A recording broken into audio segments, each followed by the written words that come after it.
Hiji.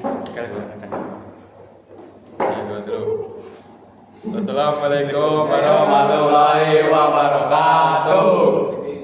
Kami di sini akan menyampaikan materi tugas sejarah, yaitu lebih tepatnya era keganasan PKI. Oke, langsung saja.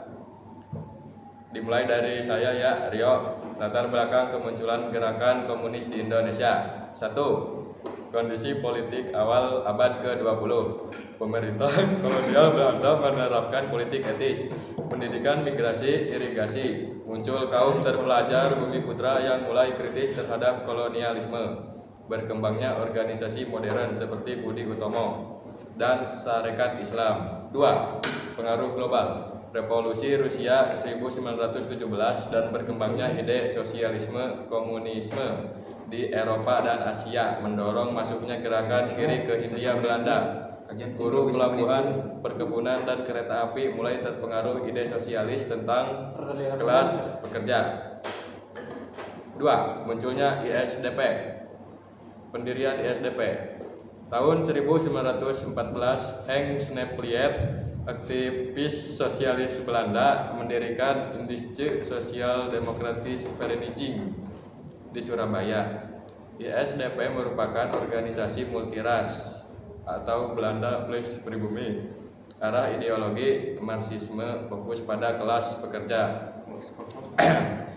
2. Kegiatan ISDP. Masuk ke Serikat Buruh Kereta Api PSTP, menyebarkan pamflet dan surat kabar berisi kritik terhadap kapitalisme dan kolonialisme, melakukan penetrasi politik ke organisasi Sarekat Islam, terutama Sarekat Islam Semarang. 3. Tokoh-tokoh awal.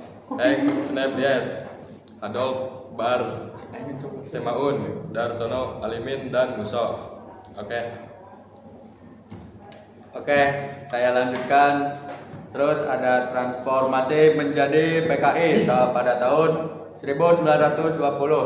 Pada 23 Mei tahun 1920, ISDP berubah nama menjadi Partai Komunis Indonesia atau PKI. 1. Kepengurusan awal PKI diketuai oleh Semaun dan wakil ketuanya adalah Darsono, sekretaris Dekker. PKI menjadi partai pertama di Indonesia yang maaf. Gimana tuh?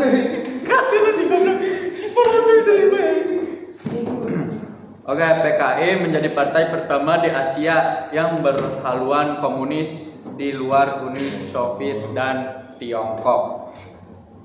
Terus yang kedua ada basis kekuatan PKI. Buruh kereta api atau VSTP. Terus ada buruh pelabuhan, ada SI Semarang yang condong kiri, ada kelompok pemuda progresif, dan yang terakhir ada kaum buruh perkebunan. Terus yang ketiga perkembangan gerakan PKI pada tahun 1920 sampai 1925. PKI membangun sekolah rakyat, terus membentuk koperasi buruh dan menerbitkan surat kabar seperti Sinar Hindia. Terus aktif dalam aksi mogok menuntut upah dan perlakuan manusiawi. Terus yang keempat, pengaruh tokoh internasional. Tan Malaka mempengaruhi PKI dengan strategi gerakan massa dan anti kekerasan. Terjadi perdebatan internal antara cara perjuangan evolusioner atau massa melawan revolusioner pemberontakan. Dilanjut oleh Ini materi ya. Materi yang ketiga yaitu puncak konflik atau pemberontakan PKI 1926 sampai 1927. Pemberontakan ini menjadi tonggak paling penting pada periode sebelum kemerdekaan. Penyebab pemberontakan: penindasan ekonomi, upah rendah, eksploitasi buruh, penangkapan tokoh-tokoh PKI oleh Belanda sejak 1923 sampai 1925. Pengaruh Komintern internasional komunis yang mendorong pemberontakan global, infiltrasi intel Belanda yang memperkeruh situasi. 2. Peristiwa pemberontakan. A. Pemberontakan 1926 terjadi di Jawa, Jakarta atau Batavia, Banten, Bandung, Priangan. Karakter perlawanan, serangan terhadap kantor pemerintahan dan polisi, ledakan bom dan aksi sabotase. B. Pemberontakan 1927 terjadi di Sumatera Barat, Bukit Tinggi, Padang Panjang, Silungkang di Sumatera. Pemberontakan lebih rapi karena peran tokoh-tokoh seperti Khairul Saleh dan kelompok kiri Minangkabau. Kegagalan dan penindasan besar-besaran. 1. Faktor kegagalan, kurangnya koordinasi antar daerah. Intel Belanda telah menyusup ke tubuh PKI. Tidak semua anggota setuju dengan pemberontakan, persenjataan dan logistik sangat lemah. 2. Dampak reaksi belasan Belanda, PKI dibubarkan oleh pemerintah kolonial, lebih dari 13.000 orang ditangkap.